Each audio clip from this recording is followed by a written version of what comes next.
Hello folks, I'm Isaac from the Mountain Takes, and this is the story of a man who finally reached his dream at 5:30 p.m. on May 21st, 2026. Arun Kumar Tiwari stood on top of the world, but the mountain doesn't give back what it takes. By midnight, he was gone, and what happened to him next will haunt you because his family made a decision most people can't understand. Sit tight, because now I'm going to explain what actually happened.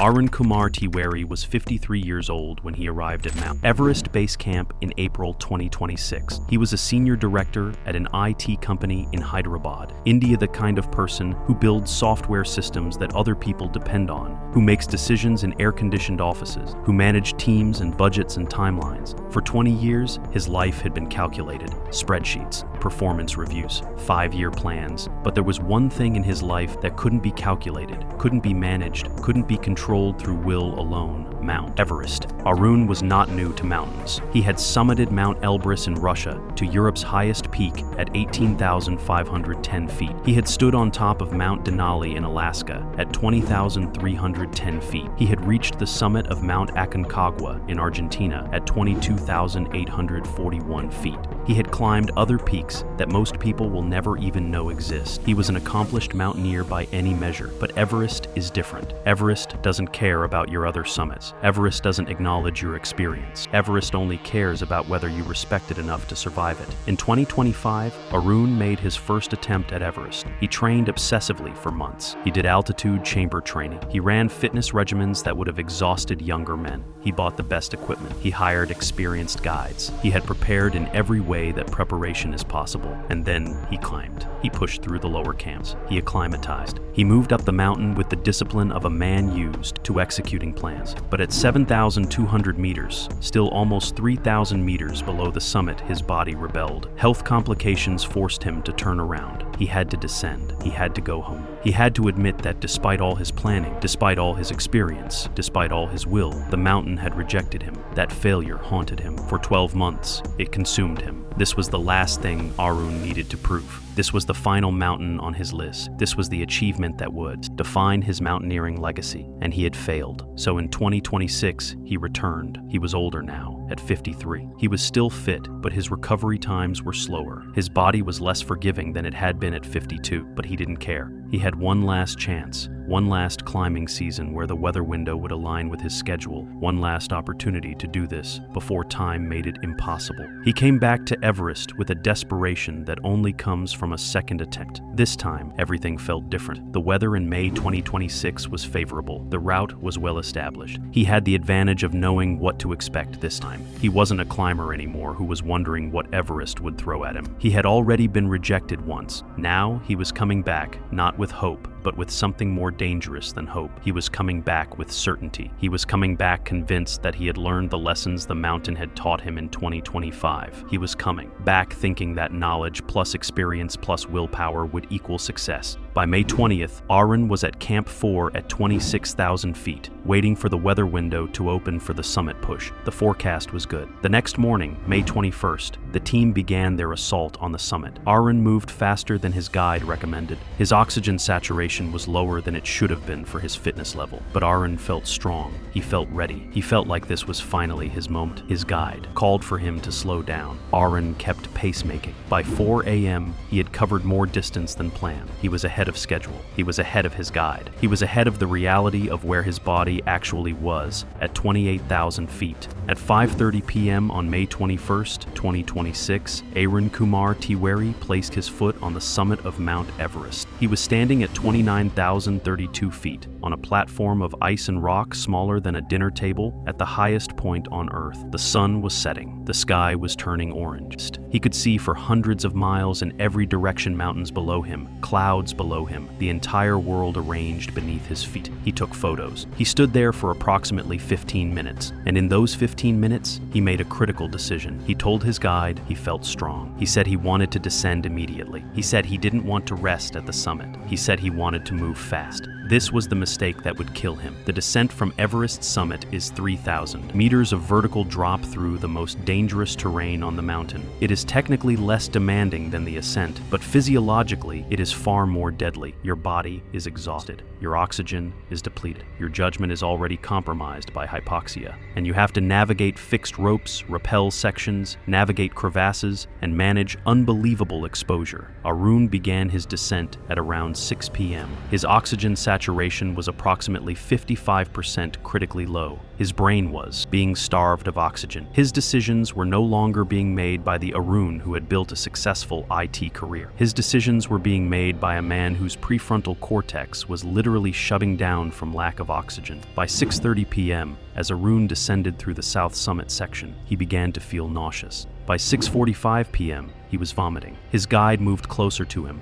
asking if they should find shelter, asking if they should rest, asking the questions guides ask when they know something is wrong. Arun said he was fine. He said the nausea was temporary. He said they should keep moving. They kept moving. And then, near the Hillary step at around 7:15 p.m., the vomiting became something else. There was blood in it, bright red blood. This is not a normal response to altitude. This is a sign that something critical is happening inside the body. High-altitude pulmonary edema HAPEs. When fluid begins to accumulate in the lungs at extreme altitude, the body can't process oxygen efficiently. The alveoli fill with fluid. The person essentially drowns on dry land. The symptoms are coughing, sometimes blood-tinged sputum, extreme fatigue, difficulty breathing. High-altitude cerebral edema HACEs, when the brain begins to swell from fluid accumulation. The symptoms are confusion, loss of coordination, irrational decisions, hallucinations, loss of consciousness. Arun had at least one of these conditions, possibly both. His guide radioed for additional support.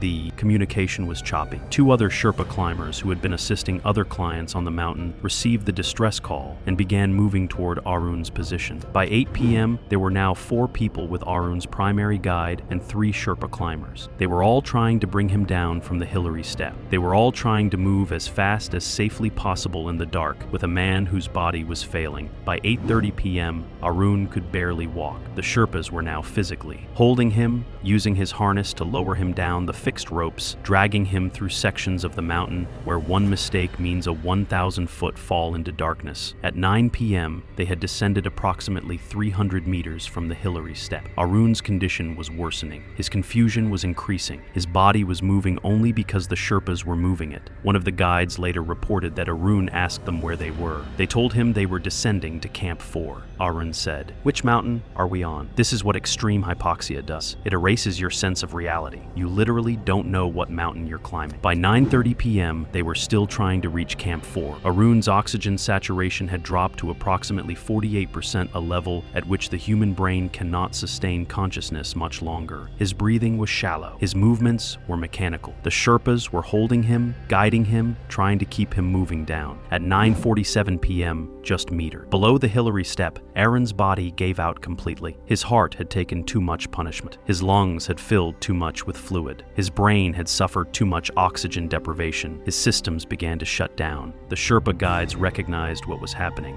They knew this was a medical emergency at 28,200 feet in the darkness. One of them began administering emergency first aid. They gave him supplemental oxygen. They began CPR. They performed cardiopulmonary resuscitation on a man at extreme altitude and sub-zero temperatures in the darkness, with nothing but headlamps and their own strength. They did this for 11 minutes. They didn't stop because they had hope. They continued because this was what guides do. This was what Sherpas do. Even when they know it's impossible, they try anyway. At 10:47 p.m. on May 21st, 2026, Arun Kumar Tiwari's heart stopped. Despite the efforts of 4 experienced Sherpa guides, despite supplemental oxygen, despite CPR performed by people who have saved lives on this mountain before, Arun could not be resuscitated. The mountain had rejected him for a second time, but this time it was permanent. The news was relayed down the mountain. Expedition organizers were informed. His family in Hyderabad was notified. His wife, Meenakshi, learned that her husband had reached the summit of Everest and then died on the way down. She learned that his body was still on the mountain at 28,200 feet, just below the Hillary step, in the death zone where it would remain frozen in ice forever. The question then became, what do you do? Do you attempt a recovery? Do you try to bring the body down? Pioneer Adventures owner Nivesh Karki provided the facts. Recovery from 28,200 feet requires a team of 8 to 12 highly trained Sherpa guides. It requires multiple days of work in sub-zero temperatures. It requires cutting a frozen body body out of ice using specialized tools. It requires lowering that body down thousands of feet, avalanche-prone terrain using ropes. It requires massive amounts of bottled oxygen because the guides need to breathe too. It requires a cost of approximately 90 lakh Indian rupees, roughly 94,000 US dollars. And even with all of that effort, the chances of successfully recovering a body from the Hillary step are extremely low. Insurance provided by the expedition company covers helicopter evacuation but not manual body recovery. The logistics are nearly impossible. The dangers are extreme. The cost is prohibitive. And the success rate is discouragingly low. So Arun's family made a decision. They decided to leave him on the mountain, not out of indifference, not out of inability to afford recovery, but out of faith. Arun's brother-in-law, Sudhir Upadhyaya, gave a statement to media. He is in Lord Shiva's abode. The process of bringing the body back would have been very badly damaged by the time it reaches us. Such operations, there are not known to be successful. The family decided that Arun Tiwari would remain on Mount Everest, frozen at 28,200 feet, just below the Hillary step, in the exact location where his heart stopped. He had spent 20 years building a successful career, accumulating achievements, climbing mountains on 6 continents. He had failed once and returned for a second attempt. He had reached the summit of his final mountain, and then the mountain took everything. His body now sits on Everest at the Hillary step, a permanent resident of the death zone where the temperature never rises above -40 degrees Fahrenheit, where the wind howls at over 100 miles per hour, where he will remain preserved in ice indefinitely. Future climbers will pass by him. They will see a figure in climbing gear frozen against the ice. They will wonder who this person was, what their story was, what brought them to this place. They will never know that his name was Arun Kumar Tiwari. They will never know that he was 53 years old. They will never know that he came back for a second chance and lost everything. This is what the mountain keeps, not your achievements, not your summits, not your dreams. It keeps your body preserved forever at the place where your ambition exceeded your respect for the reality of extreme altitude. I'm Isaac from the Mountain Takes. If you've ever pushed too hard for something you wanted, if you've ever ignored the warning signs from your own body, if you've ever convinced yourself that you were strong enough to do the impossible, subscribe for more stories of mountains that teach lessons that cost lives. I'll see you on the next descent.